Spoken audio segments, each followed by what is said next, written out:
Hi, my name is Valerie Varan. I'm a licensed professional counselor, a holistic coach, quantum psychology pioneer, and author of the book Living in a Quantum Reality Using Quantum Physics and Psychology to Embrace Your Higher Consciousness. With me today, I have Ken Lloyd, and I met Ken recently through our mutual friend, quantum engineer Doug Matsky. So I thoroughly enjoyed my conversation with Ken, and he so graciously has decided that yes, we can come and do a recording for you, the viewers. You're going to love him. Let me read a little bit about his background for you. So Ken Lloyd is a walk-in, a soul walk-in, and a spiritual gift activator. Ken's mission is to awaken the dormant gifts within every soul by removing dense energy blockages, and applying encoded energies he calls healing codes. He accelerates spiritual growth and helps individuals access their soul's blueprint, their DNA blueprint. He acts as a bridge between your current state of consciousness and the full realization of your highest potential. Ken's extraordinary journey began with a near-death experience that enabled him to integrate 22 souls, including his higher self and oversoul, into his physical being.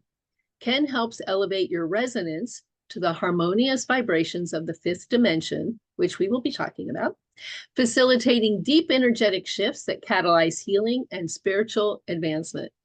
Thank you, Ken. I'm so delighted to have you here today. Well, thank you for allowing me to show up and, offer some conversation to you and your wonderful group of folks here. Thank you.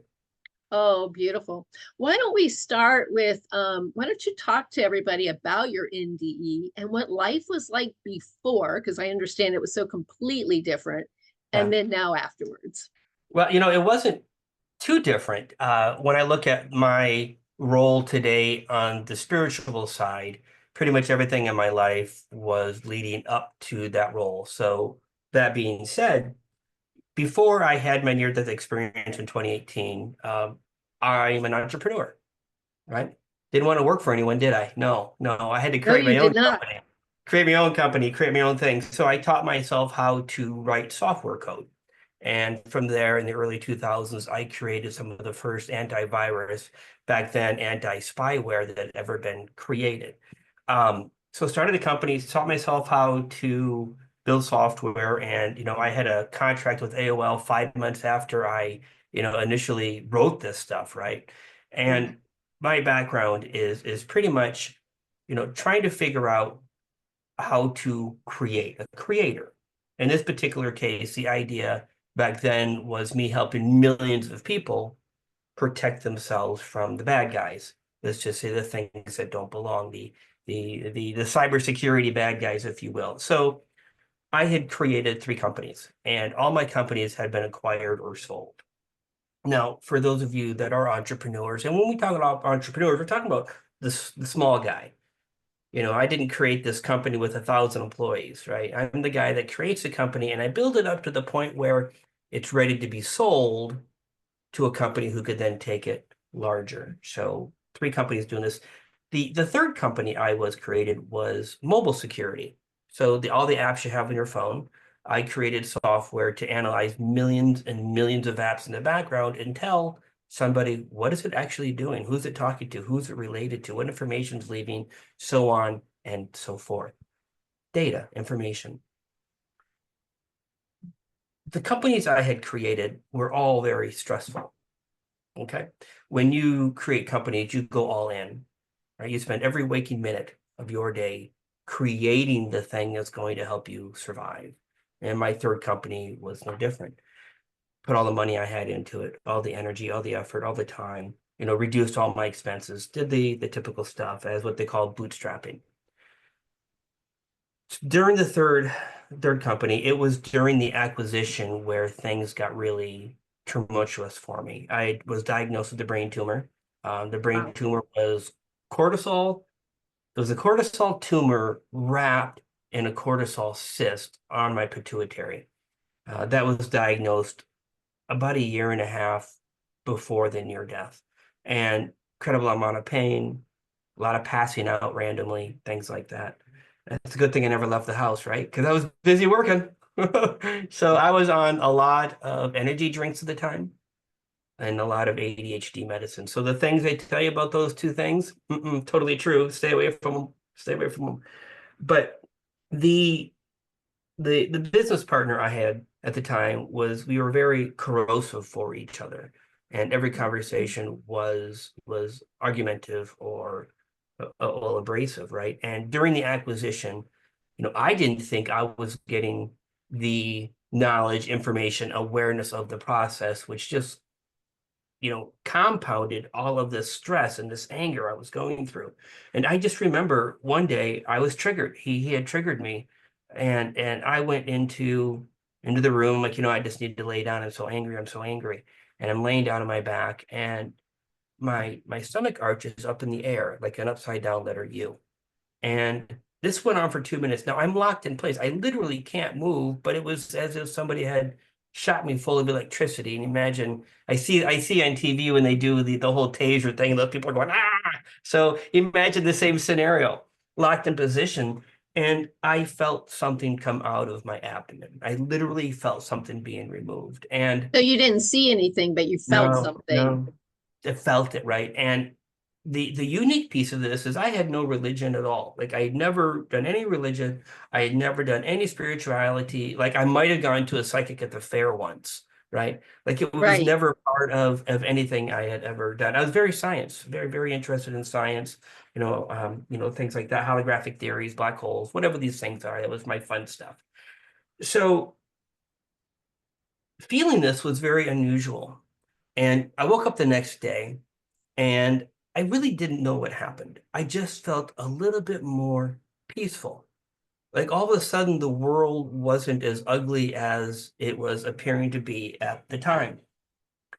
And, I didn't go to the doctor. It wasn't the near death where you're in the hospital, you're in surgery. It was just something very, very unique. And I have no memories of what actually took place during those 2 minutes. You do.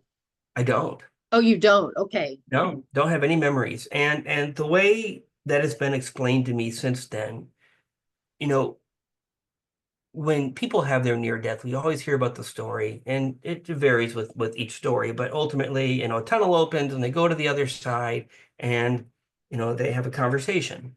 They have an epiphany, a realization, information's been delivered, whatever these things are very life-changing moments for these folks. Well, imagine that tunnel opening, and I didn't go over. They came over to me. All right. So in this particular case, I had one soul aspect come over into my field. Didn't know this, of course. Didn't know what was going on. And it was almost 2 years after this before I was actually told, yeah, it was a near death. And yeah, you had a walk-in experience. And all of a sudden the puzzle began, coming together, even though I had all these pieces. But what did happen the next day after the NDE is I had this compulsion, this drive, this passion, like what happened? And again, didn't go to the doctor. I went to, the library, the Google library, and like, what is a psychic? What do they do? What is an aura? What is remote viewing? What is, telekinesis? What is, telepathy? What are all these things people talk about? What even made you Google that? I don't know. Interesting. So just I don't know. spontaneously, you started Googling a bunch of words the Not even, next not even, day, not even spontaneously, like ferociously. ferociously. Yeah, Wow. like I couldn't not do it. I so understand what that means. And I had no idea what I was doing because remember, as a left brain guy writing software, I could create anything I wanted. So in my mind, I'm like, oh, well, this to be a psychic, I can do that. I don't know how to do that. Don't even know what it is, but I'm sure you can learn. That's how they went into this, and I still didn't know why I was doing it. And I started picking up books, reading about, buying the books of the auras and remote viewing. I use those topics, but, there were like 25 things I wanted to know about. And so I bought these books and I started reading and I resonated with all of it, but understood none of it, not a single thing. But what I did understand is I had to heal my body. I had to do the things that are in these books from the different herbs and the different detoxes and the different things, right? So I'm like, I am totally lost. So I hired someone to teach me how to be multidimensional. And before this person could do that, she's like, listen, she says, we gotta fix your body. You got candida, you got this, you got brain damage, you've got this, you've got that. And I'm like, oh, okay, what do I do? And I set out to doing the thing that I do, whether it be the different teas or the different heavy metal detoxes, you name it, I did it. But I didn't know why. This had begun consuming every minute of every day. If I wasn't doing my job, I was doing this. And in fact, even though I owned the company, I was selling the company, to a billion-dollar cybersecurity firm, which I later then went to work for a couple of years. I lost all interest in computers. Interesting. 27 years, 3 companies, and now I didn't even want to check my email.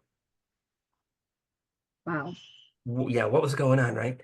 And so anyhow, I hired this person and I'm like, what am I doing? She's like, well, she says, I want you to close your eyes and go to Mars. And she's doing these fun things. I'm like, okay, and I did. She goes, okay, we'll go to the middle of Mars. I'm like, okay, I did. And I could hear her on the other end of the phone a little perplexed. Like she's seeing the same things that I'm seeing, right? And I'm doing the things she's asking me to do, but without understanding how I'm doing it, right? And I could hear the excitement on the end of the phone, and this was going on for months, right? And all I could think to myself at the time was, she's bullshitting me, right? I paid the lady a bunch of money to teach me how to multiply and she said, of course I'm going to be doing it, right? The idea of instilling confidence, right? All Well, I I'm glad you're even bringing this up because there's so many people that think all of this is a bunch of BS, and so I'm glad that you're even bringing that up. But here you had hired her, Yeah, and it's virtual, it's online on the phone, not even by a Zoom or not something, even Zoom, it was phone. phone. And at the same time, when she's saying go to Mars, apparently you didn't even question it. You just found yourself going to Mars, like Yeah, literally you were envisioning yourself on yeah, Mars. yeah. Right. And so then you hear her getting excited because she's seeing what you're seeing, but you're at that point in time suspect. Oh, totally suspect. And Okay. by the way, the whole suspect thing went on for years. I'm like, I have no idea where my imagination came from because I couldn't imagine dinner. Like I'm not that guy, right? And I'm like, I'm seeing all this. She's like, well, go to this spaceship or go to do this thing. I'm like, okay, go on the moon. I'm doing all these. I'm like, where'd this come from? This is all baloney, right? She's doing it, whatever. And I began at the time also reading some books about energy healing. Now, for whatever reason, I had the desire my entire life to heal people. I had no idea why. I saw a movie back in the 80s, and I wish I could remember the name, but it was a movie about a woman who had a near death. And when she came out of her near death and she began healing herself, this is a true story, when she touched other people, they would heal. And it was such a moving movie for me. And I must have been 10. Like I wasn't old. I could never forget this movie about this woman showing up and healing these people. And lo and behold, through my life, I'd always wanted to heal people.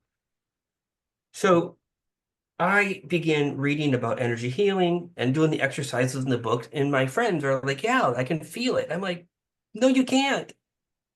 Thanks for building my confidence up. Thanks for cheering me on, but I don't know what you guys are feeling because I don't see or feel. I just see these things going on in my head. So at And that point in time, you weren't feeling it like sensory. It wasn't like a clairsentience. It literally, you could not feel it, but you were seeing things. So yeah, for you, it still felt like imagination. You couldn't tell the difference. And yet you were using your friends as guinea pigs yep. because you were finally stepping into that old childhood desire to heal. And you're like, okay, well, I'm receiving this information, I'm receiving these teachings, I'm looking this up, I'm just going to practice on people and see what happens. And they're Yep. telling you things are happening. And Mhm. even then, you're suspect. Totally. Absolutely. Absolutely. So then I take a modality course, an energy healing course, right? Now, to be clear with the audience, I don't have a modality.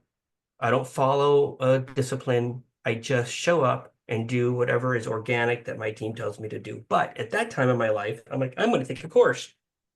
And I do encourage everyone to take courses, but always make it their own, right? So I'm like, go ahead and take this course. And I did. And I'm doing everything. It was a 6-day, 10-hour a day over Zoom, and I'm doing every exercise with ease, except the breath work. I didn't enjoy breath work. So I'm doing this, and then I get done with the class, and you have to do 25 people, right? And I did, and every one of them had results. I'm like, what is going on? So as I move through this, as we move through our own journeys, the universe puts people in front of us that helps us understand who and what we are, right? And this woman comes up to me, and I think she was on Zoom. I don't know where she was at. She says, "Do you know you're a walk-in?" Totally out of the blue. I'm like, Wow. what's a walk-in? So Yeah, and actually, I'm glad you're going to explain it because most people have no idea what that phrase is. yeah, I'm going to talk about the different types of walk-ins in a second, but she says you're a walk-in. I'm like, I have no idea what you're talking about. So I Googled it, and for the audience, there are several types of walk-ins. There's what's called a soul exchange. So the idea of someone having a near-death experience or a surgery, those type of things, right? And when they come through, they're not literally the same person. The family knows it, relatives, the job, children, everyone knows that's not my dad, as an example. The personality shift. It's a brand new soul in the same physical body. One walks out and one walks in. Now, Ken, before we go further, I have a feeling my audience is going to immediately wonder what's the difference between walk-in, possession, trance medium, right? Or trance channel, um, even maybe something like multiple personality disorder. So any clarification you could offer would be great. We'll do my best from the team. And so walk-ins are soul exchanges typically. One walks out, and these are pre-agreed, right? These are agreed. These are contracts. You do this deal before you get here. Like this is a changing of the guard in the same physical body for whatever reason. So Usually Ken one soul. leaves Mhm. and another comes in at the Well, time. that's what's a typical walk-in. Now, I never left. I'm a Okay. very different type of walk-in. Okay. So remember the idea of the tunnel and going over and having a conversation. Well, there would be the idea of the tunnel going over and not coming back, but somebody else comes down the tunnel instead, the walk-in, right? For me, my soul never left my body. I Mhm. have a walk-in in me. Even So though traditionally there's an exchange. there wasn't an exchange in my case. I'm configured differently. My mission is to bring other soul aspects of me, future soul aspects of me in that have specific talents, specific things that need to be done through my human body. So these are versions of me. Most of them are versions of me, is what I understand. Oh, beautiful. Right. So it's not like it's a stranger danger thing, right? These are me. So a walk-in. There's another soul or more than one soul in the body. There are several walk-ins. There's the soul exchange, which I explained. There's a soul braid, where you have multiple soul aspects in the same body. Usually they're in your field and they're helping, modify the body, which is what happened to me. So I'm going to talk more about those. And then there's what they call a soul infusion or a soul merge, which is what I'm going through right now. So Yes, this is helpful. And even if if someone were experiencing something similar, how do they even differentiate? Oh, yes, I'm feeling it from my guides. I'm receiving it from my guides from what you're talking about. All that's really helpful to explain. Yeah. yeah, for me, I needed someone to tell me this was happening. My Yes. walk-ins were so unobtrusive, non-disruptive, right? That I knew things were going on. I didn't know what was going on.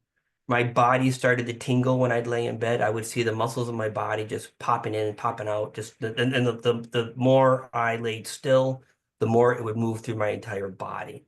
And it was delicious. it was delicious energy. But what they were doing was the original soul walk-in that came over had spent the first 2 years softening me up, meaning Mm. changing the way that I saw the world. The world was no longer a fight. It was nothing, no longer, nothing bothered me anymore. I had bliss and peace, and it worked on that type of thing. Even though what had come out of me was all of my trauma from birth up until that point, they removed it all within 2 minutes. Yeah, I know I had a cheat code, right? Oh, And I still had to deal with my trauma at the time, right? The work trauma and all of these things and move through that. But it was a lot easier knowing with this additional soul. And now the soul walk-ins also began modifying the body so that I could hold really high frequencies. That's important. It's very important for what I've got going on. But imagine the idea of you channeling someone or something, and you go to like, oh wow, I can feel it, and they come through and they chitty chatty, right? Or they do an activation on someone. Well, imagine that energy staying in your body permanently. This is how I'm designed. mhm. When information comes in, codes come in, they get stored in my field. It's like a big hard drive of all of these codes. So when people walk into my field, and right now it's about 580 feet. So when you're, roughly 500 feet from me, you will begin receiving, Well, depending we on need to get what. you in front of the Heart Math organization. Yeah, well, the reality is, because you know this, energy is not local, right? Right. Your viewers on this call right now and in replay are going to be receiving the moment we started talking. They're already getting it. And if they just notice what they notice about themselves as we move through this, they'll notice themselves shifting as well, aches and pains going away, things like that. It's just the normal process. So let's see if I can, back the bus up a little bit more. We got the different types of walk-ins. I'm what's called a soul infusion, meaning that not only do I have the original one that came down from the story I just shared, April 1st last year, 13 more came in. And I forget my counts. And then December, my higher self stepped into my body 11 months ago, whatever it was.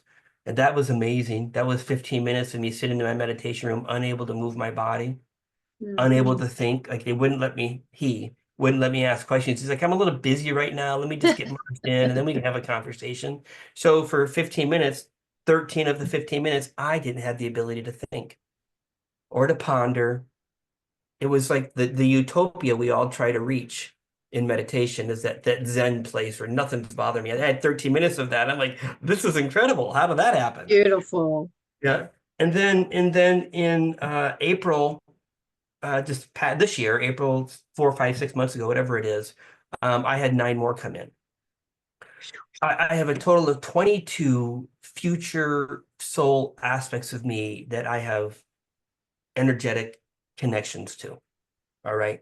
And in July, 3 months ago, I get the message from my team to do Bufo and to do Cambo. So Cambo first and then Bufo. So Cambo, I believe I Yeah, get five. explain those. Yeah, I might get this a little backwards, right? Because this isn't my thing. I don't like plant medicines. I like a beer. I don't like plant medicines. Yep, yep. So Cambo is a frog poison. All right. And they burn 4 or 5 little holes in your arm with this little burner, and they apply the frog poison after they make you drink 2 gallons of water really fast. I'm like, oh my God. And the idea is this frog poison opens up the cellular structure in your body. You purge and you remove the energy and the disease and the stuff in the cells. Okay, that's great. No problem. Easy peasy. Didn't have any reaction to it. Did my purging. And you And said it was the team that basically made you do that. yeah, I mean, I say maybe, but I'm a willing participant. Guided you into that. Yeah. Guided me. Yeah, because they wouldn't make no one, if your team's making you do something, you should really question your team. Thank you for Yeah. clarifying. Yeah. Yeah. So 2 hours after that, I was doing the Bufo. I guess it's not custom to do, a Campbell and Bufo the same day. And I don't know. I didn't know No, this. it's not. Right? So I did them, within 2 hours of each other. And, I went into the Bufo thing not ignorant, like I had done some reading about the ego death and things like that. But when they pulled out the trauma in my body, they also pulled out my fear. Oh, So when I'm up there doing the work I'm doing, not a single thing triggers the energy of fear or beautiful. victim or anger. None of it. I mean, no matter what I'm dealing with in my sessions, nothing triggers me. So when I'm doing this bufo, I'm not paranoid. I'm not worried. I'm not fearful. I'm about as neutral as you can be. And I'm telling you, I don't like hallucinogens. I don't like things like that. So I sit down and I get ready to do the bufo thing. And they're walking through the instructions for the first 15 minutes. I'm like, I have no idea if I remember anything you just told me. But I'm just going to sit here and do whatever I'm supposed to do. So I did. And I inhaled the DMT. So Cambo is toad poison. So you got frog poison and toad poison. And the bufo is the DMT, or the God molecule, they call it. All right. And apparently, according to what I read at least, this is the molecule that's released on birth and released on death. Okay, from the pineal gland. Okay, so what am I doing here, right? So I do the thing. It's a whole 15 or 20-minute ordeal, tops. So I inhaled the smoke, the DMT, or the toad poison, the bufo, and 12 seconds later, gone. Passed right out, right? And it was so beautiful. Everything started seeing fractal light. So if you remember, I'm going to age myself, but we used to have these little kaleidoscope tunnels we would look through when we were young. Oh, yes. I know exactly what you're talking about. Same thing, same visuals, right? And Yes. read it over. So 15 minutes later, so I'm starting to come through, and now the light is so bright. It's like you want to wear sunglasses, but your eyes are closed and it's already dark. It's so vivid bright. And I see two souls walking my ego out of my body. Okay. And he wasn't happy, by the way. He was not happy. He's like, "What are you doing to me?" I'm like, "I gotta go." So I'm coming through, and I'm in the teepee, or the tent, whatever you want to call it, the big ones, right? And I noticed 22 entities around me sitting in kind of that Indian style Mm-hmm. position. But they're all This fuzzy is in your mind's eye. in my mind's eye. But they're Mm-hmm. all fuzzy, right? Except for the one to my right that in my mind's eye looked as human, as physical, potential, possible. Holy crap, you're real. I opened my eyes. I saw all 22 of them in fuzziness. So 21 in fuzziness, and the 22nd or whatever to my right, I could have reached up and hugged him. Like it was Clear that and physical. so real. And Mm-hmm. they closed my eyes, and I'm still seeing them. And then they started giving me some messages, right? And what I had found out was the reason they had me do this was the Cambo opened up the cellular structure in my body. The Bufo got the ego out of the way so the 22 can merge into my physical body at the cellular DNA level, right? So not only are the 22 in my field, they are me. We are a collective as one, right?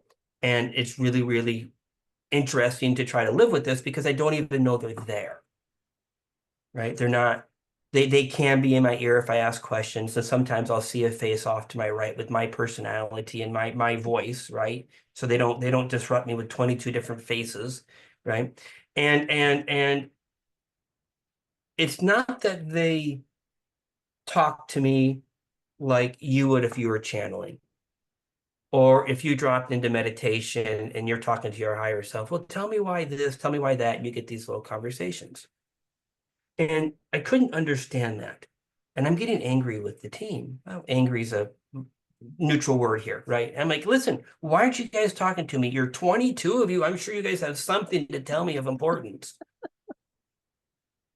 And they said, listen, he says, we don't have to talk to you. I'm like, what do you mean? He says, listen, we are inside of your body. We can either talk to you in your ear and you could take time to figure it out, or you could just allow yourself to know everything that you need to know right now as it happens. I'm like, oh. Oh, okay. I get it. And this is, and at this time, my claircognizance was just on fire. Like right after I had done the Bufo and the Campbell, and this wasn't more than three or 4 months ago, right? It was so intense, just the knowing of whatever I needed to dig into was like, oh my God, is this? It was like it was there seconds before I even knew I wanted to ask the question. It was so Mhm. incredible, right? So, and then the energy in the body was intense as I'll get out. It was so intense in my physical body. I had to ask my team to slow down because what they keep doing, it's like they keep I know there's a word I'm looking for here. When they amp body up with the energy, they bring me to a point where I can almost not stand it. And then they kind of leave it there until it normalizes as a normal feeling. And then they do it again. And then they do Yeah, it again. sometimes in psychology, it's often the word titrate kind of comes to mind. Yeah, titrate and allow you to get used to the feeling in the body. And this is what they have done. Hmm. So I know we've rambled on a lot, but ultimately, in summary, I have 22 future soul aspects in my body that allow me to instantly heal people. And not even just instantly heal their physical body, but to remove the energy in every aspect of their life. All right. I had a client yesterday who, for the past year, she had a company, 2 or 3 days ago. For the past year, she hasn't really received any new business, and the company had a falling out about a year before. And she's trying to figure out what's going on. And I said, this was a planned event for you because now the claircognizance is there, right? I'm able to communicate with any consciousness. It just doesn't matter. I'm talking to her guides. I'm talking to her higher self. I'm talking to the entities around her. And they're all like, this was a planned event. We didn't do anything about this. So through the process I was doing, I was able to remove the requirement of her having that experience. As you guys know, or you should know, at least to some level, we come here with a plan. That mean we follow it exactly, right? We're going to do this, we're going to do that. It's going to be ugly, it's going to be beautiful, it's going to be everywhere in the middle. This was part of her plan.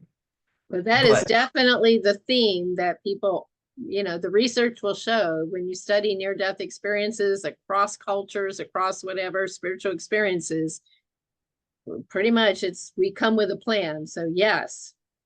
but it's editable. You can change it. Right? And that's what I did for her. Right? Hmm. I removed those blockages. I got permission from her team. I removed the requirement from the experience. And then the very next, she says right after the session, she started getting a call about the next, potential opportunity for her, right? This happens all the time. The energy that I touch isn't just the energy in the physical body. It is literally the energy that creates everything around us. And I'm able to see those like a movie and reach in and pull out the things that no longer serve. And it shows up instantly in the person across from me, right? So interesting. Just I want to go back. Don't forget your train of thought, but just as a sidetrack for a moment. Um, how do you manage that? Like you said, there you are carrying that inside. And so I know my viewers are going to have the question about, is it always on? Can you turn it off? Is it overwhelming? And the ethics behind, if we come in with healing abilities, what are our ethics when it comes to just, doing whatever we want to do when we see people in the grocery store? Maybe you could speak to that a little bit. Yeah, let me start with that last one, the ethics, right? I Yeah. can guarantee you, if I was to begin intentionally shifting the energy of somebody without their permission, it would go bad for me. It would go bad for me. And I know this, not because I've ever done it. I actually have a very strong ethical and moral line I won't cross. I will not cross it. But in April, a year and a half ago, I had an activation done on me. And in the activation, there was a red ET that came over, and I told the red ET, you're not allowed in. You're not part of this activation. Stay away. Well, he came in and disrupted my ability to heal. So my team turned off my gifts for 10 straight days. Now, imagine for a moment, you just left a high six-figure job to do this stuff that doesn't normally pay, right? Yeah. And then 2 months later, your gifts are disabled. Yes. That should freak everyone out, right? Didn't. But it took 5 weeks to get that energy out of my body. 10 days, my team shut it off. The point is, my team will turn this off. They're not here to allow me to create harm. And if I create harm, I'm the one who suffers. And I don't mean physically suffer. I mean, I can't do my job. And the only thing that makes me happy is my job. Well, that's the So, thing when people have aligned with the soul, right? I think that's what was meant by, most people, let's say in the United States culture, maybe identify Christian. And so they're very aware of the phrase that, my will and the Father's will are one. Well, notice how when our will is aligned with the highest, like you said, the only thing that brings us joy is when we're doing that highest mission that we came here to do, that is all about love in some way. yeah, so complete alignment, right? And this is my job, by the way. I want your audience to realize I'm not chosen. Like, they didn't pick me out of some lineup, right? Mm-hmm. This is my job. And we all have jobs.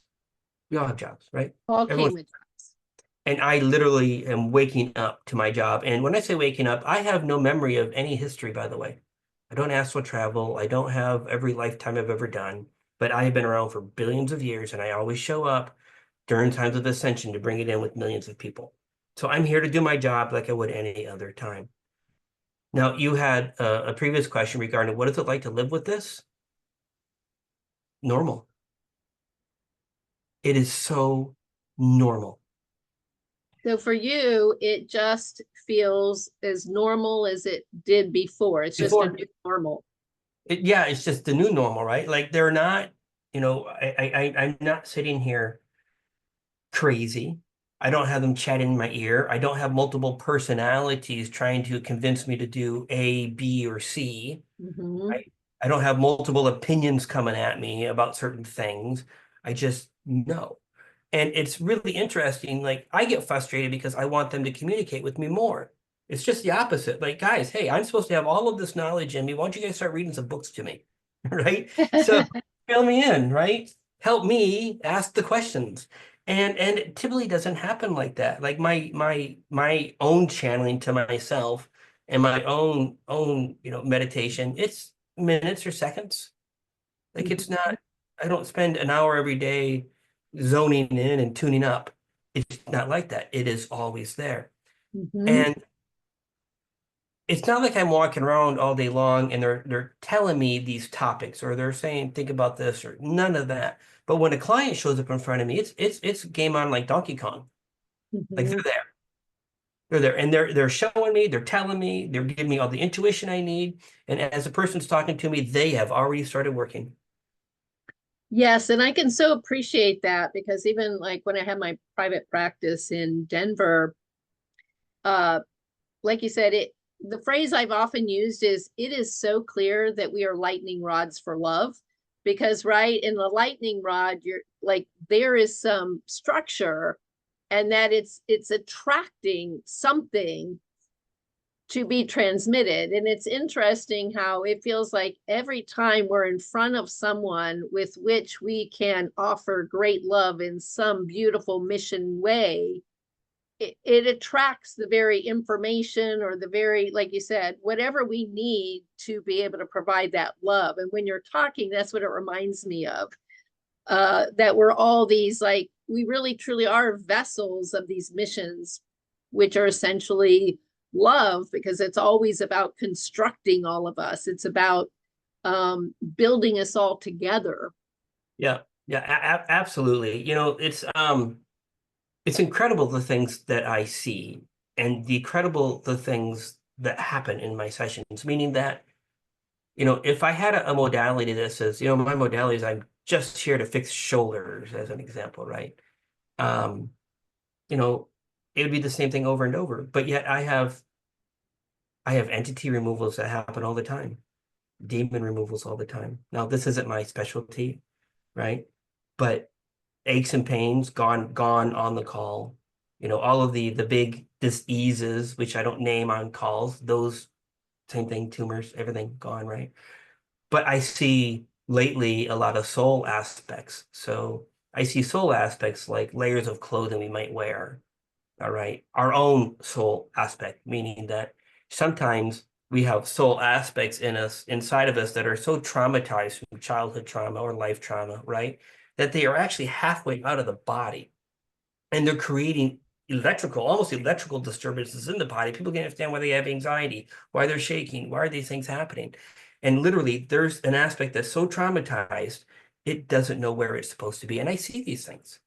And I'm able to go in there and heal that soul aspect and either remove it and send it up to your higher self for reintegration, right? Or merge it back into the body to take care of the vertigo, to take care of the shakiness, anxiety, whatever these things are showing up on. I see these things. I see soul aspects coming down that have specific job duties for you, to bring you more in alignment or more in connection or whatever these things are, right? ETs galore, right? The primary way that I function is through light language, the language of light. I'm actually at a conference in May in Colorado as one of the speakers of light languages. And the team tells me there are thousands and thousands of languages that flow through my body. And whatever is needed shows up. There's times that light language will come from my lower diaphragm, and I'll feel like I'm just these crazy deep voices. And it's not that it's ugly, evil stuff. It's that the entity that I'm working with works with light language on that frequency. So my body and my light language will begin communicating in a way that they can relate. And I can simply ask them to leave, and they do. And when I'm talking to your heart or your liver, different light language, right? When I'm talking to your ancestors, different light language. So all of these flow through me. I'm described by some as a hollow bone. So you mentioned, when we find ourselves in front of somebody who's able to help us, this love comes down, the energy comes down, and we help. But imagine being the hollow bone that says, no matter who I am in front of, no matter who I am in front of, whatever they need finds its way down through me into them. Right? And it does this in such a way, it can do it for thousands and thousands of people simultaneously. I don't even have to know what it is you need. It just shows up and flows through me. So, yeah, a little You different. said energy is non-local and it is beyond space and time, and we'll leave that there. But when we get all of those linear conceptions out of our head, no wonder it can work without a linear, very slow brain. No wonder it can feel like the information just comes through. No wonder we might not even have awareness of some of the energy that kind of comes through. Maybe you can clarify a little bit as you were describing things. I have a feeling a lot of people, and I actually heard one healer describe it as like an X-ray vision, but I don't want to assume how you experience it. So when you're looking at someone's body, and you did mention like seeing it as fractals or what have you, but maybe you could talk more about how you see different things. Like, what does anxiety maybe typically look like, rather than a past life thing or a depression or a trauma? Like, what do you None of actually? them look the same. None of them look the same. Every client will look different, right? Okay. And this is the beauty of it, is I don't have a stringent template that I work out of. So, one person's anxiety might be because of childhood trauma, or it might be because half their body is in and half their body is not in, or they have four soul aspects that are shattered around them. Very different than somebody showing up because they have anxiety because they're on a medication, right? So very, very different stuff. Now, I don't see inside of the human body like a medical at all, right? When I look at your liver is going to present to me in a way, like I just did a session earlier today where the liver showed up, like there was acid all over and bubbling and all this, right? And there was magic on the guy's liver, dark magic. So I had to remove that, right? And then one thing that is pretty common with me is the snapping of the fingers. And when I work on, we'll use a liver example. When I work on the liver, I will ask, and I don't even have to ask him, or they just tell me, they give me a number. They're like, two. Okay, well, there's two ancestral traumas associated with it, right?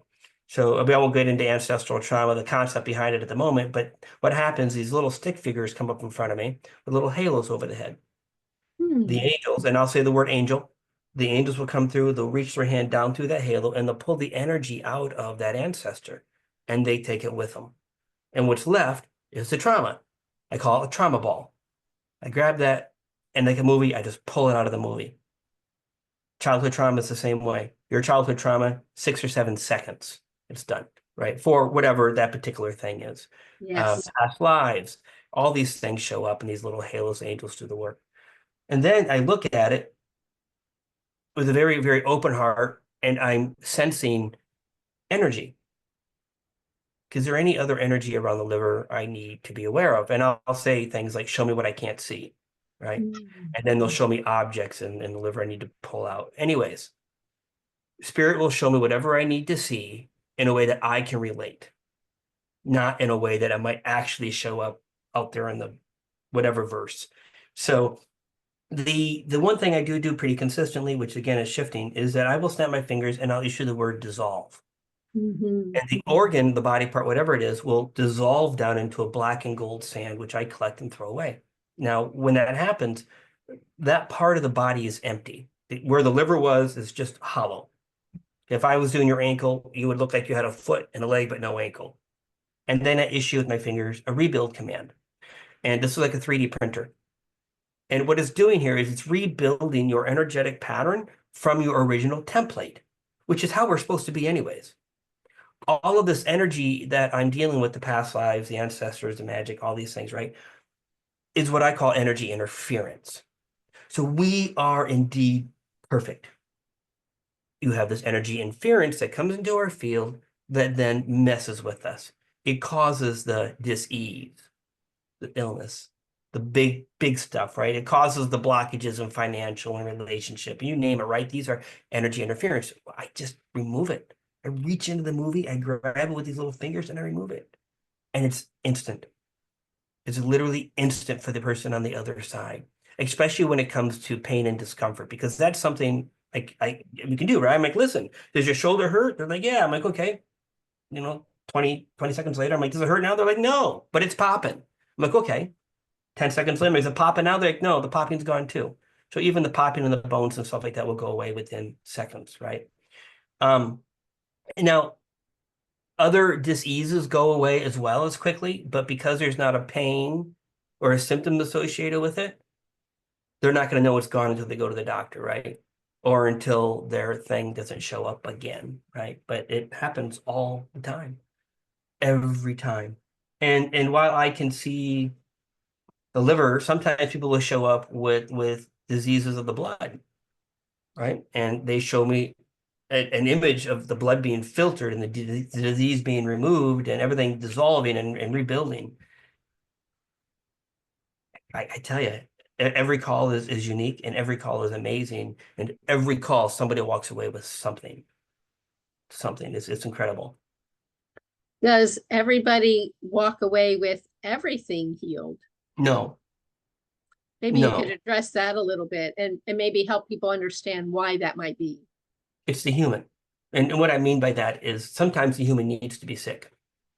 So even though the person might show up in front of me and says, oh my God, I'm feeling horrible, I need to be healed.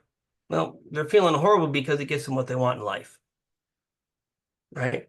There's an aspect of people that want to have an illness, a situation, a thing, because it actually moves them forward with their life agenda. I'm not putting them down, so please don't take that. But these people, no matter what you do, they will pull something else back in because this is who they are. All right. You know what I love about that is, well, so many things are coming up about what you're saying. Number one, it points to our free will. Mm-hmm. Like, um, in other words, imagine that we really do all have a free will. And so I can think of a quite benign reason that some people that maybe I've heard about, some people might come in with a specific disease because perhaps they have decided that that's going to be the way to help people really grow around them Correct. and achieve those things. So wouldn't it make sense that whether they consciously remember that or not, like if all of a sudden they're in front of you, that part probably isn't going to receive the healing because that was part of the free will and the whole Yep. reason they were here in the first place. Mm-hmm. Can you help them remember that that was why? Sometimes. So just getting back to your thing, there are times that diseases and people are here to help other people. Yes. The idea of a childhood cancer as an example, right? I haven't not dealt with a parent and a child and cancer in that scenario, but there's a good chance that child has cancer because there is something going on with the parents as well. And while I can go in there and do the work, that doesn't mean it's actually going to heal if there's a bigger reason for it happening. So, right, not everybody can be healed because of these things. And then other times people take a while to heal, especially when it comes to our eyes. When we can see a bump or a bruise or a disfigurement, a skin condition, those take a long time to heal because our eyes are looking at it every single day, saying, oh, you're still there. Oh, you're still there. It's reinforcing the fact it's still there. But pain we can't see, we can feel, and it goes away like that. Isn't that fascinating? I've often had that come to mind when I've tried to wish away all my age spots. Yeah, because we can see it. It takes a little while. So Yes. yeah, it's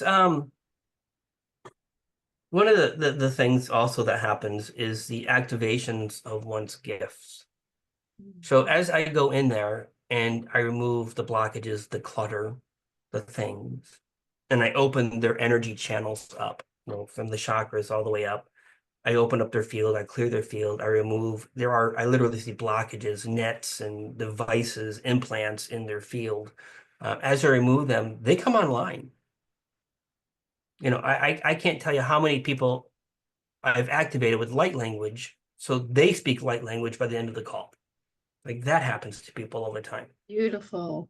So whatever they need, it shows up, right? I'll open up the energy in their hands, whatever I'm being told, like this is what they need.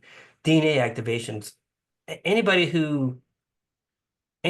who has a session with me, and you guys are going to get it on the call here at the end a little, right? They're going to work on your DNA. That's first and foremost. And what they end up doing, they meaning the team, there are a couple of different things that they do for everybody. One, they clean your DNA. Right? They literally remove all the crap that's not that is creating clutter. You can call it just clutter for the moment, right?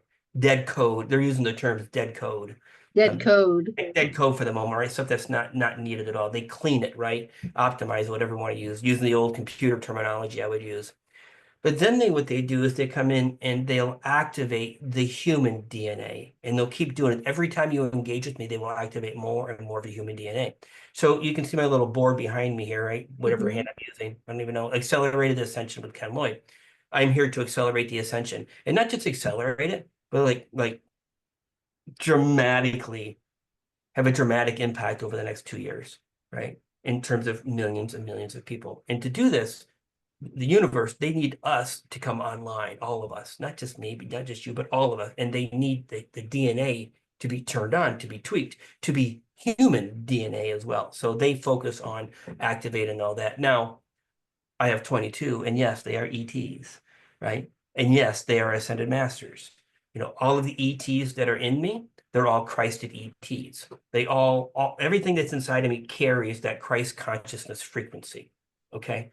So when this happens, when you show up and you are a starseed of, Octarian origin, if you will, make up whatever you are, right?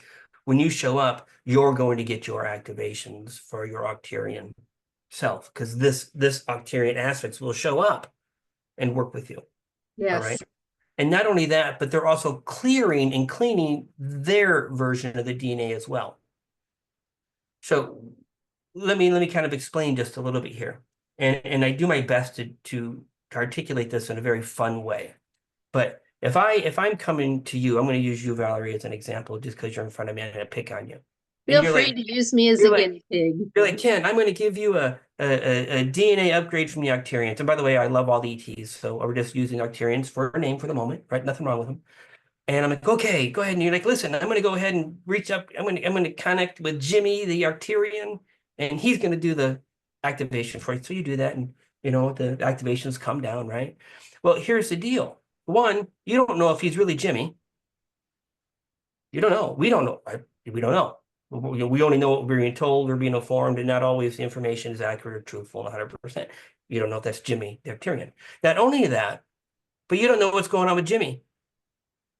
Jimmy may be an Arcturian, but he's not representative of the entire Arcturian species. Right. He has an agenda as well. It doesn't mean Jimmy the Arcturian has a bad agenda, but I guarantee you, in those DNA codes are things he placed in there. So in other words, just like we have different kinds of humans and some more egoic than others, same thing even on the other side. Same thing in this. It is no different. It is all political up there as well.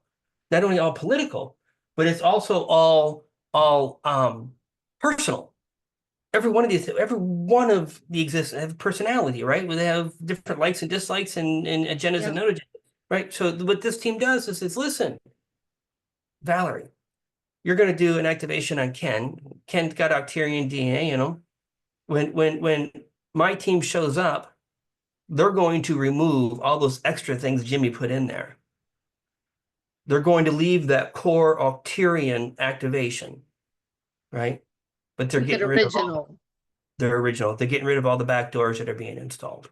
This will happen without asking. Like this is standard. Like, you know, it's like you showing up for your oil change and they're washing your window. You're gonna get your window washed no matter what, right? Kind of the same thing. They're clearing your DNA and activating beautiful. it. Yeah, yeah. So you know what I love about that is for instance, I even think of some studies that have come out recently. I'm trying to figure out how to make this concise. In other words, I'm thinking of the volume 1, volume 2, Greater Reality series of books.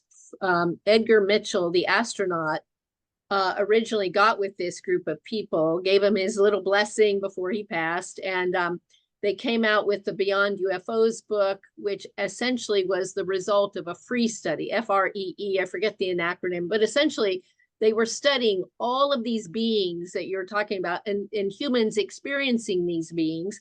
And they were trying to figure out the core. And one of the things they found is how consciousness based it is, number one. So that was interesting, right? Like when you're seeing the being that's physical versus the ones that were more fuzzy, technically they would say even things we see as physical ETs, physical craft, a lot of times the person next to you won't see them, but you will see them as physical. And so they're trying to say it's probably a lot more consciousness based, and everything in our whole fundamental reality is consciousness based more than we're actually realizing. Number two, and so I would love what your team might address this, even though this is a little tangent.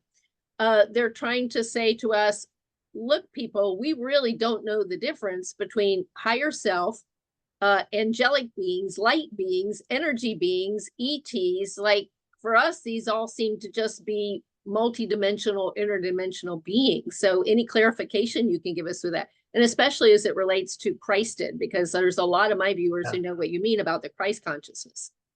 So it is confusing. And so one of the things that has happened to me since the near death is the turning off of all information.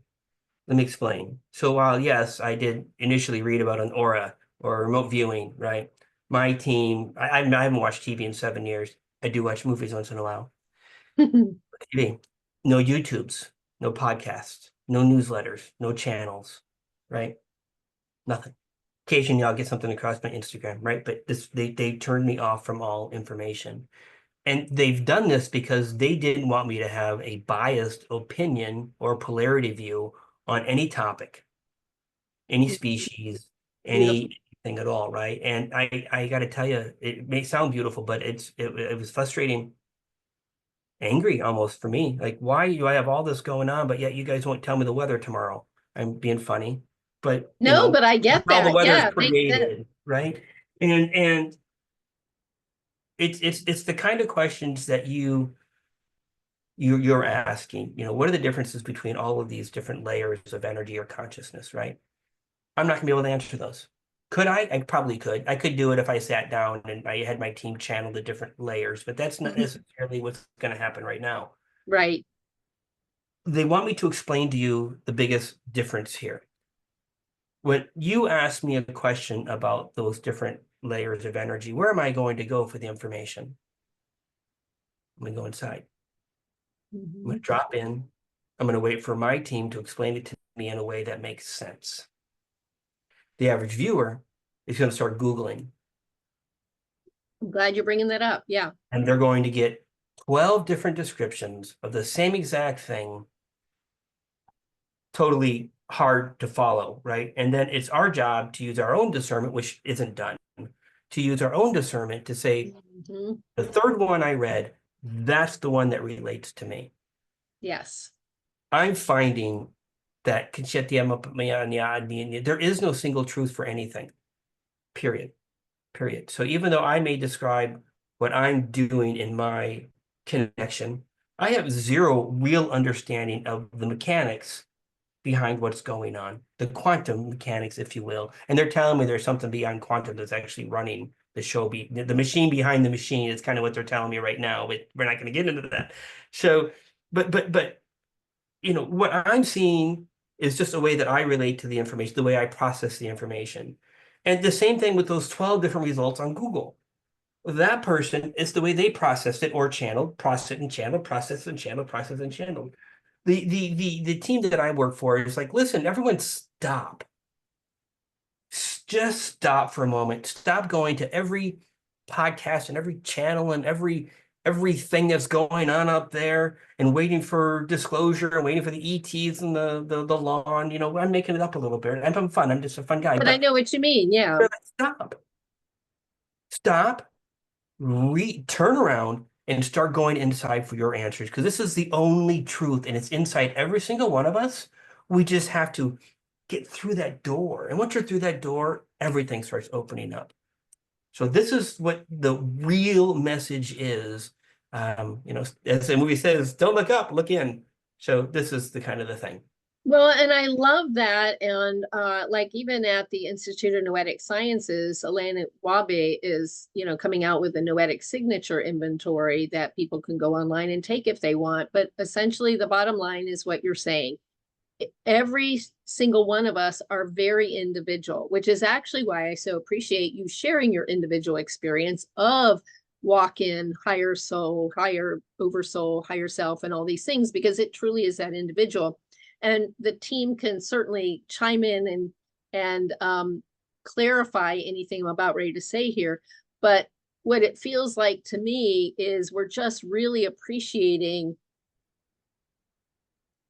I just keep seeing this point, right? Each one of us truly is a point of light, if you will, a point of these beautiful kaleidoscopes of energy. And we each are creating our own reality in some ways, through every way we're thinking, every intention we have for being here. It's like crossing all dimensions, and it's all like kaleidoscoping here. But the way you kaleidoscope it, the way he kaleidoscopes it, she kaleidoscopes it, like we're all doing it differently, and it certainly intersects. But at the same time, no wonder it keeps feeling so individual, and no wonder why we all have to go within. No wonder why truth is not absolute, but always end up being very unique. Is that any of that feel true? Yeah, so the way they're trying to help you guys understand it, right? Yeah, we're all Yeah. creators. We're all creating our own reality. Co-creating in a way. The problem is that we're saying this out of the human lips. Yes. Okay, but the reality is our reality, right? But the way they explain it, all the creation is happening outside of the human body. Yes, it's like the higher Right self outside is of the us. Yeah, creator. yeah. I call it the upper self, right? That's the one Yeah. that's doing all of the creation, because everything up there is now, Yes. instant, right? Yes. And when we come into the human form and now we start creating from the human form, there's delays, there's struggles, there's interruptions, there's a gazillion other things, and the Yes. human isn't able to move and shift. Yes, we're still constricted from the human frequency domain. But when you learn to go in and you pop into your upper self, well, guess where your creation's happening? It's happening in the now. And this is why they explained to me, this is why I'm able to heal the physical body instantly. Because it's not Ken Lloyd the human, it's Ken, but it's the other aspects in my field where all the work's actually taking place. I literally live and play in the quantum, if that's how you want to use those words. And that's why everything's now, now, now, now, now, now, now. And when we all realize, oh, let's just step out of the human body, not literally, but metaphorically, physically, whatever. When we go in and we learn how to get through that threshold and operate in that higher realm of us, that's when our world changes. Yes. And I know a lot of people use that phrase law of attraction. And I know so often that I will say things like, well, from my experience, it's not the human ego that's creating anything. It's when we have aligned with these higher selves that you will start seeing law of attraction, if we call it that, because now there's a bigger part of us stepped in and involved in the act of creation. So no wonder it seems rather miraculous and synchronous and way beyond chance and what have you. Does that kind of fit with yours? Yeah.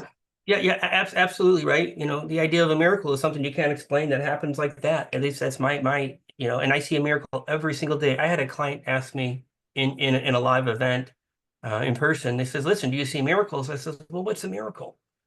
You know, if you're telling me a miracle is something that is undefinable, but you know, definitely not deniable because we're seeing it, we're all witnessing the same thing." I said, "I see it every day." I said, but you can ask my client what that miracle is because they have been able to walk in 10 years and now they're pain free running around. I said, and that happened for them in a matter of seconds. I see miracles every day. Yes. Can you share a couple of examples? Yeah, there's one example that I love so much. And beautiful young lady, 29, 30-year-old woman, right? She comes into my event and you know, she had heard about me through friends or whatever. And she brings this long list with her paperwork, like I want to tap into my higher self. I want to, you know, all the esoteric, you know, terms, you know, all these things, open my chakras up, I'll do this. And I'm like, I can do all that. She said, but you're not going to recognize any of it. She says, what do you mean? I said, well, all these things will show up for you, right? But let me ask you this question before we begin. I said, do you have any pain in your body? She says, no. She says, oh. She says, you know, actually, I can't bend my knees very much. I'm like, what do you mean? So she's 29 or 30, right? And she's like, I can't. I do yoga and I've been doing it for years, but since I was a child, I can't actually bend your knees. Like imagine us bending, letting our butt touch the floor, but our knees are bent, right? Like that would never happen. Like her body would be a foot and a half, 2 feet off the ground. Like she couldn't bend her knees far enough to do that. And I said, okay. Now I don't know what that blockage was. I didn't ask her a medical condition. I don't care how you got where you're at and what happened. Doesn't matter. And it was 45 seconds, 60 seconds tops, done. And for the first time in her life that she can remember, she was squatting all the way down with no pain, no discomfort, as if it was never a problem. I Well, see and it doesn't all it the make time. sense, right? Because even what we know is that when we look into this physical, this thing that most humans perceive as physical, even regular physicists who aren't even really like that into the quantum, they will tell you it's 99.99999% space. But even when you look into the spec that seems like it's not space and it seems like it's a thing, it too is made of 99.99999% space. And then when you ask these physicists about this space, they're like, it is not empty. Like in a 1/5 teaspoon of the space is more energy than all the material universe combined. And they give you these like mind-blowing things. And so when we all of a sudden shift our perception to realize that anything we're perceiving is really at its core exactly what you're talking about. It's all, like you said, we'll borrow the word energy because it's really beyond that. Energy isn't very quantum the way It's it's defined here. consciousness. It's energy that all energy has a consciousness. It's a consciousness. Thank It's the you. consciousness of a tumor, right? Thank you. Yes, And the right. tumor will form the physical aspect based off the energy of the consciousness. So There you go. It all and no wonder, right? Even if we change the structural, atomic structural part, we will change the material. we'll change the consciousness of it. Well, my point being, when you're changing the inner, look at how we can even see in regular physics that the outer form changes. And now you're talking about it even deeper. It's like when we start realizing that everything has a consciousness aspect, and we're really consciousness within consciousness within like the tumor has a consciousness, the liver has a consciousness, the heart has a consciousness. And by the way, if people are thinking how way out we are on saying this, I will just point them to what about the medical research that is already documented that if you give a heart transplant recipient will literally pick up a lot of the traits and habits and consciousness of the donor. So that right there to me is evidence of exactly what you're saying. I had a lady show up the other day in an in-person event, and she's talking to me, and you could see the struggle on her. And I said, "What's going on with your chest?" She says, "Oh," she says, I'm a heart transplant. So is my kid, so is my daughter." I says, "Oh." I says, Wow. "Are you ready to get rid of that consciousness that's hanging around your chest?" I could see it. I could talk to it. It was a male. She was a female, but the heart was from a male. The And heart male energy. yeah, and I'm like, "Let me know when you're ready." Like I see it. Like I can see these things. Like, I mean, it's not even that I see it with my eyes. It's I see it with the inside of me, which then paints the visual that's happening. I had a lady show up, and she was in her young 20s, paramedic actually, and she was diagnosed with an inoperable, aggressive, cancerous brain tumor. They gave her 3 or 4 months to live, right? Like they wouldn't even touch her. They're like, "There's your diagnosis. See you later." Now she was holistic, and she did a lot of own healing, but she shows up, and I do the thing, and ironically, she had an MRI 2 days later, 3 days later, something like that. And the results came back NED, no evidence of disease. Never showed up again. And it's been 2 years now, and they won't remove her diagnosis, right? Her With terminal Western diagnosis, science. Yep. Western science, because they can't treat it and they don't know how it got there or where it went, but it's not there anymore. She gets So she it's gets an just in MRI remission. no, there's no remission for this thing. Just No, gone. they Yeah. think they don't want to say it's Yeah. remove the diagnosis. Yeah. She gets MRIs now every 3 months, and every one of them are clear, right? It's not supposed to happen. It's just Beautiful. energy. It's just consciousness. It's when you're able to get in there and say, "You got to go," or I'm going to just kind of grab you by the scruff of the neck and pull you out in a very gentle, loving way. Like I don't harm anything when I'm up there. There's no aggression. There's no emotion of love. Just the love thing, right? Um, they just go. They just go. So what is your message for us when it comes to most of, like you said, you've got you and the team and others that came here with your similar mission have got a lot of work to do because yes, we humans are quite contaminated, a bit dirty. We've really messed up some of our pure energy. And so there's a lot of work to do. So if you're speaking to that bulk of us about that, how would you boil down what you would like humanity to know and to start practicing for themselves the way they're going within to literally start removing this stuff and The cleansing? message they're telling me is stop struggling. Stop trying to do it yourself. Okay. And one of the phrases that I've always believed in since I started my journey was every psychic needs a psychic. I Yeah. can't myself, right? Every healer needs a healer. Every human Yes. needs a human. So while you're sitting there trying this diet, trying this herb, trying this detox, trying this thing, go get someone to do it for you. It'll happen so much faster. You can heal your own body from the very things that I'm telling you can heal. Right. So if your knee hurts and you've got 2 ancestors, a past life, a childhood trauma, you've got emotions trapped, and then you've got you got 2 or 3 other realities that are bleeding over into this timeline. Okay, well, you as a person, well, what the hell do you do with that information? Mm-hmm. Right? Like that's just that, and so you go find someone to take care of it for you. Because one, it makes you a believer, Mm-hmm. right? Two, it teaches you the idea that you can heal, and it will actually create that spark inside of us that says, "I want to do that." And then you'll start going inside to realize there's so much more than anything that our eyes or our ears are picking up. So the message is get help. Stop struggling. The struggle is over. The struggle is over. So any struggling you're doing, you're pretty much kind of hanging on to it yourself for whatever stubborn reason you may want to. But there's God knows how many healers out there that can do the job. I do the job. I do it my way. I do it quick. That doesn't mean you need me. You might need, Sally down the street who's just got that personality, that warm, loving, caring, gentle energy flow that you need. Go see Sally, but go see someone.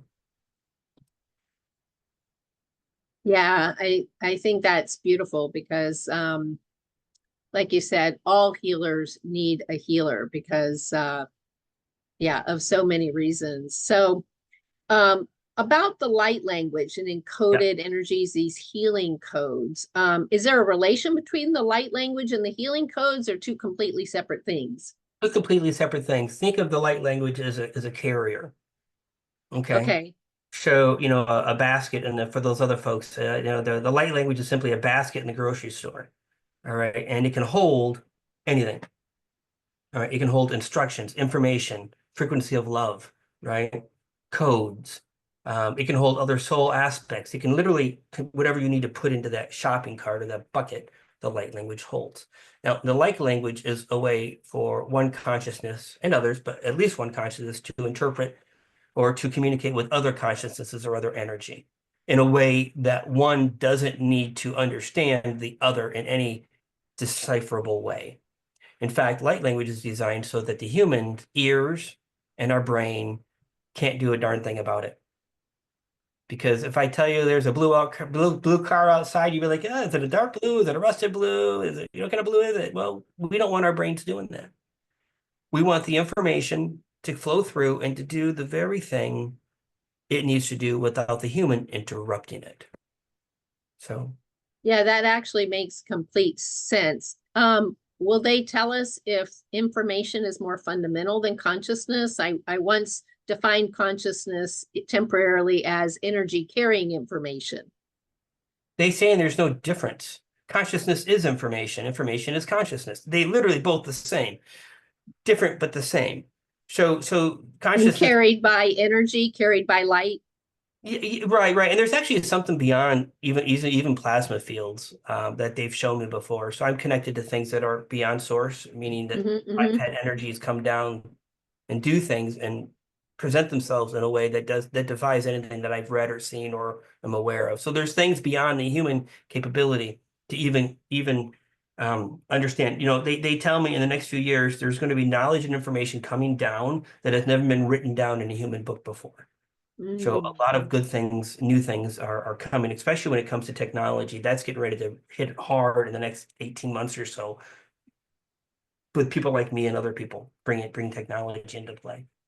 Oh, So beautiful. Anything you want to share about your vision of the evolution of humanity? You've said how you're here to participate in this, speeding up this evolution. Anything that can be shared? the one thing I like to share in a very general way, and I don't get into specifics because, as I may have mentioned to you privately, I'm a big believer in not sharing things until they arrive. Mhm. Okay.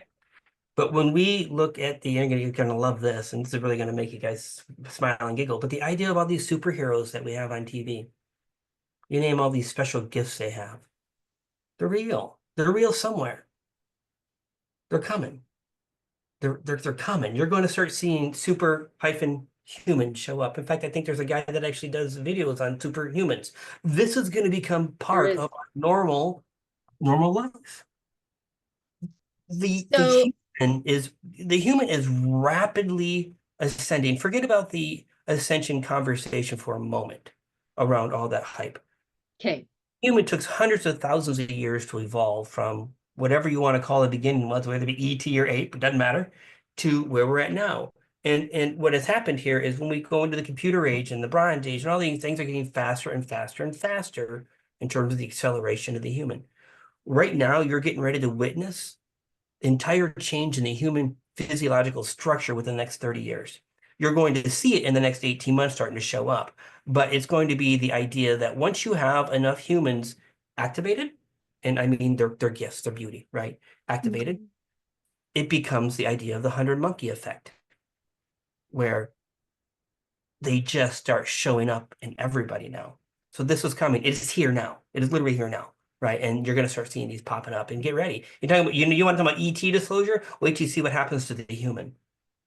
Beautiful.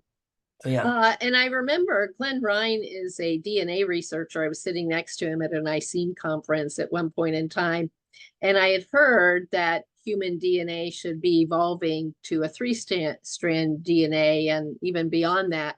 But I thought, well, why not? I'm sitting next to him. I'll just ask him, have you seen any three-dimensional or three-strand DNA, and he just I looked have. at me like, how on earth would you even know? And he nodded yes. I've seen it. I've seen it in my sessions when I do a DNA activation. So there's been a couple, I say a handful that have shown up with three-strand DNAs. Yeah. So that would be part of it. Like literally, it will be reflected in our DNA. We will start showing more strands. Man, it's already reflected in the DNA. We just can't see it yet. So it's already reflected in the DNA. It's like the idea of trying to use our instruments to measure consciousness. It's just not quite there yet. But the consciousness is activated in the DNA to do these things. And there are a host of other things that have prevented these from happening. One is timing, right? Right. Is it time? The answer is absolutely it's time, right? So, and this is time beyond the human. It's more of a collective timing of, okay, are we all ready to ascend to begin this next version, Yeah. right? So yeah, absolutely. I have seen it and it's happening. Well, and uh before we end, like you said, we're going to make sure that you can speak more to people about some of your work. Maybe just before that, because we're talking about DNA and the evolution, I guess I'm wondering about two things. One is maybe the team has something to say about this. Actually, three things are coming up. We've seen more and more emphasis on epigenetics, the fact that research is showing that while they'll say, it's not like the gene changes, but they will say the coding is on the surface, so to speak, if you will, the membrane. And so our thoughts are basically either activating or suppressing gene expression. So, They're creating the coding, the programming. Right. And it's funny you should mention that because I can actually go in there and see the programming and I can modify the programming for our behavior and the way we see things and those type of things. So I see the programs, the epigenetics, I see them. Beautiful. So you actually can see that epigenetic piece of it. Yeah, but I don't see the details. I see them as like little sugar cubes in white, black, red, green, and yellow. And I'll see them to the entire body where the programs are stored at. And then they'll move and then they'll exit the body as I'm doing the reprogramming on it. But I also see the chromosomes. I can go in there and I can mess with the chromosomes, turn on different switches and the DNA activation we talked about. So I have the depth to all that, but the team has designed me so that I can go to the depth without getting, what's the term, lost in the weeds kind of Oh, thing. yeah. Yeah, like I don't get lost. I just go in there and flick the switch, whatever it is done. And then I step out and everything begins rebuilding. There's like an electrical shock that goes through the system when that happens. Well, that makes sense. And epigenetics is linked. You've brought up the concept of ancestors several times. And the interesting synchronicity for me in that is I've recently participated in a couple different science summits. One recently was put out called Healing Grief, Healing Trauma Summit. The other one was Energy That Heals Summit. And there's a huge explosion of the theme of ancestral trauma, ancestral genetics, if you will, and we've shown in research how, let's say, a trauma gene can get passed on for 7 generations. But the good news is, because of epigenetics, that even when we do heal our own internal traumas, then our genes change. And then when we have children, we pass on the new genes to the new children. We don't have to keep carrying this. Any thoughts about that? Yeah, I absolutely have thoughts about that because I'm getting ready to interrupt her. So you're talking about things that we can see, feel on paperwork, whiteboard, whatever. That's not how it works for me.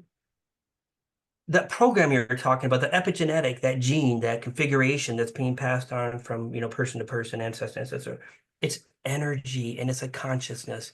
I reach in and I pull that out. Done. Across all the ancestors.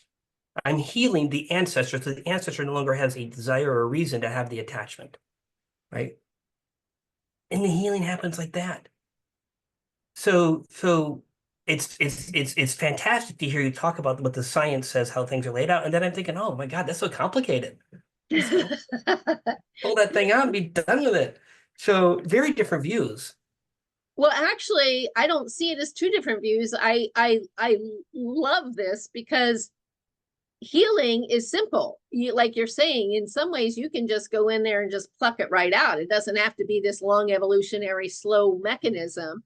And at Mhm. the same time, for viewers, I'm just going to say there's a lot of science that basically is backing up what you're saying with ancestors and the effects on us, because there's going to be a lot of people that are like, that's a bunch of BS. Like, there's no way ancestors can affect us.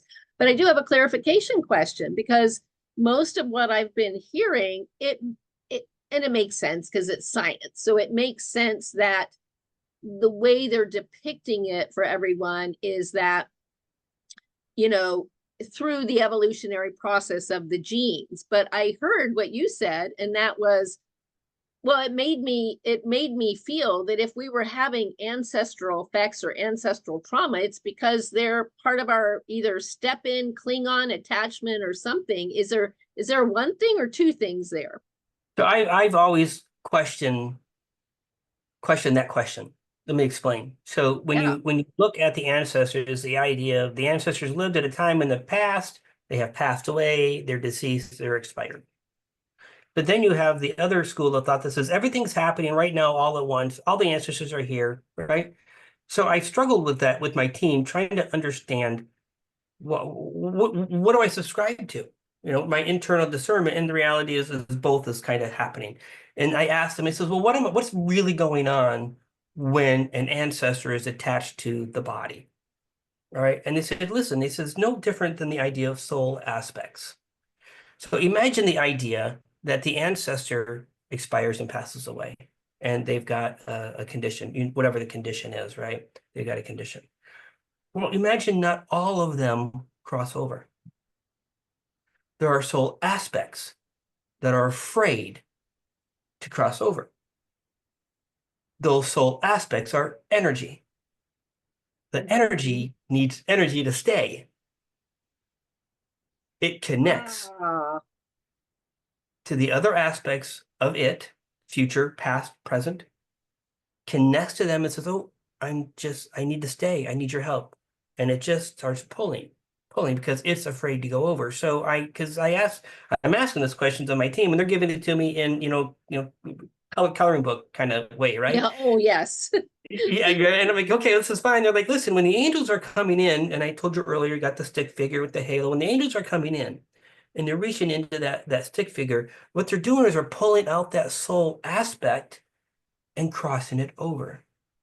They're healing it and crossing it over. So the need for that energy is no longer there. The connection disintegrates. Same thing with the past life stuff. I'm afraid of flying, or I'm afraid of swimming because I drowned. Well, okay, there's this whole aspect over there. I was like, I don't want to pass over, I don't want to drown again. Well, when you deal with that, the energy connection goes away. And now they can move into the idea of swimming again, right? So this is what they explained to me. It's like these are soul aspects that are stuck. They need to be healed. And when you heal them, everyone else gets affected in a positive way. That's beautiful. Now, people who, I'm going to borrow the vocabulary of more common people who are channelers or what have you, right? They'll say, oh, I see your father here. I see your brother here. I see whatever. It's my understanding that really what's going on is just like they show you stick figures with halos because it means something to you. Father energy, father consciousness that might be attached to us is simply there in the form that would make sense for Yeah, us just to correct. communicate. But it's really all energies. I All think energy. what we hear. It's all consciousness. Consciousness, And, yeah, and you're dealing which when is you're dealing information. and when you're dealing with a medium or something like that who's talking to mom or dad, right? They're dealing with the consciousness of mom or dad who does appear to the channeler, right? In a way that they're going to be able to say, oh, they got a red belt on, whatever. So Mhm, mhm. that's totally happening, right? But it's still energy and consciousness without a physical form. Yeah, I love that. And maybe lastly, dimensions, right? There's so many people get really confused when people talk dimensions. Me too. And so it'll be interesting for us to see if we can clarify anything, because on one hand, you're going to have we're not going there, but I'm just going to acknowledge that you have the sciences that talk about, right? Like whether it's Doug as a quantum engineer or different physicists, like they're going to have their language for what's 1 dimension, 2 dimension, 3 dimension, 4 dimension. But then you have the esoteric and you have these other circles. And I think on your website, it says something about the 5th dimension.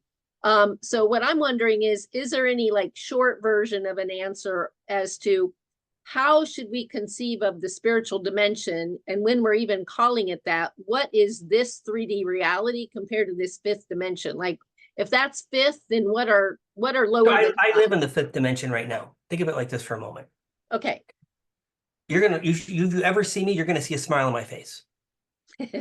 No, seriously, I have no life crap. I have no drama anywhere in my life. And I have literally, even though I built 3 companies and I have done incredible things in my life, you know, when my higher self walked into my body, 2 weeks later, my higher self said, "You're gonna get a divorce." And I'm like, "But I'm happy." They're like, "But you're getting a divorce." And this is what's been taking place since December. So here we are almost, 10 months later, but it's the most beautiful divorce. No arguments, no anger, no none of these things, right? So here I am, my life, even though I'm doing the digital nomad thing, because my team has me moving around, right? I got no problems, I got no drama.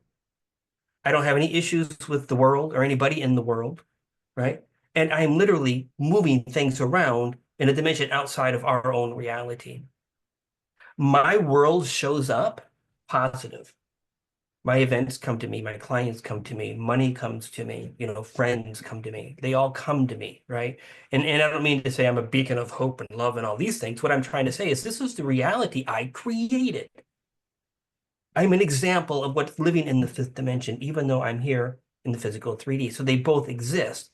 Now, I could pop out if I want, and I can go down to the local convenience store and start yelling at the clerk because you make it up, right? Doesn't even matter. And I could pop out, but that's not how I am. So for me, 5th dimension really is moving into that place of your own beauty, perfection, and love, and everything being in alignment, even if you do have a bad day once in a while.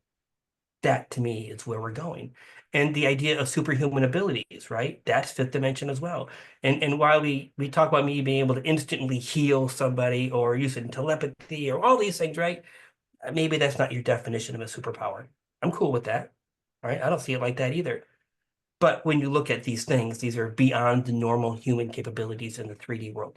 This is what it's like in the 5th dimension. What I'm doing, everyone can do on their own scale when they finally connect.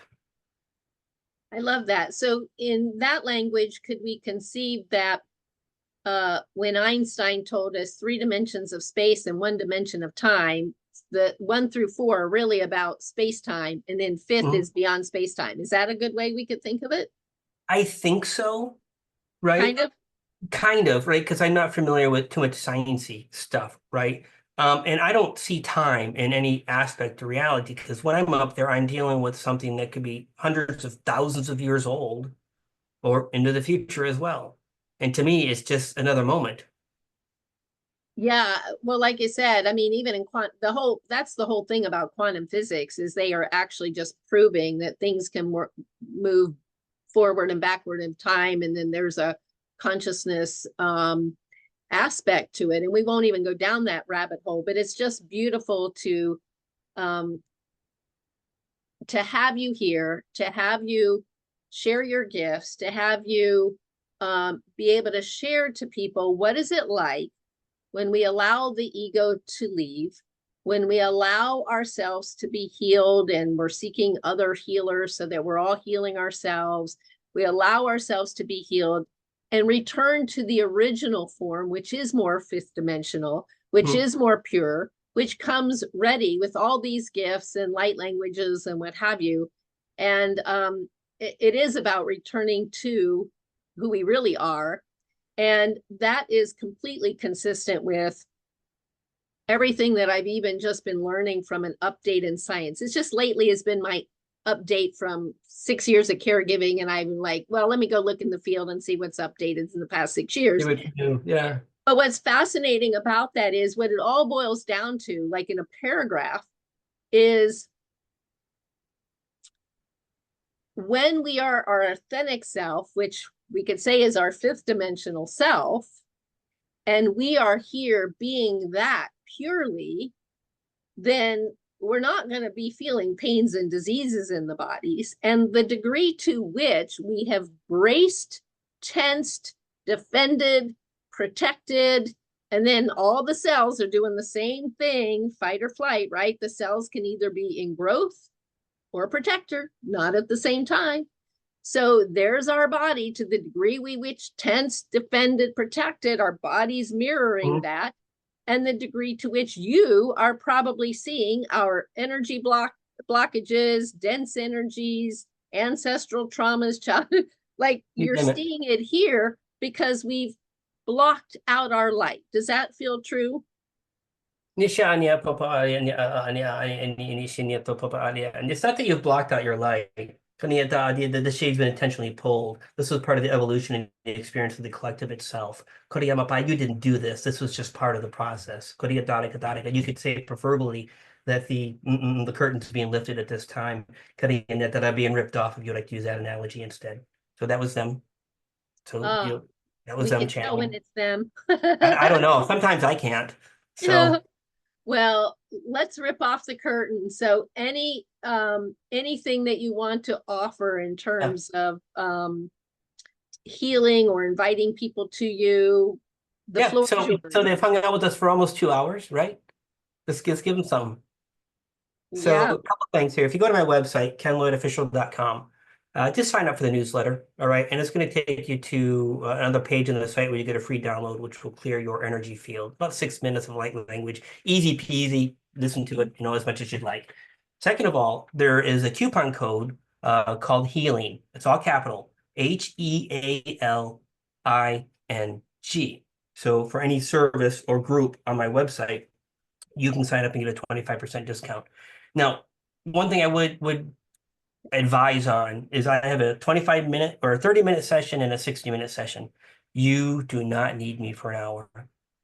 If we're there for an hour, we're playing blackjack or something because we've run out of things to talk about. It'll just happen that fast. I highly encourage for you to choose the groups first before you do the privates. Now, that being said, it's the healing, HEALING for the code. Now, the other thing is I'm going to give everyone some light language right now. Okay, this will be 3 to 5 minutes, whatever they end up doing. Easy peasy. So the only thing I'm going to ask you guys to do is just, in just a moment, I'm just going to ask you to drop in, close your eyes.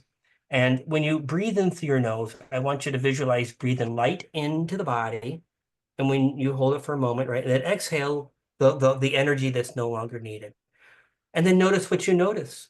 And be as gentle as you want, because whatever happens to you, and it'll be different for everyone. And here we go.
Koreamani and Nia no popo yoto popo shoto shia halia ha kaho ha ha hamia halia nia ralia da diato shopo piato to shorioto.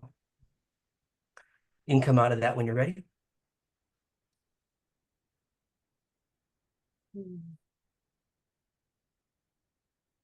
Thank you so much, Ken. Thanks for being here. Thanks the team for being here. And any last words or anything you want to share before we sign off for today?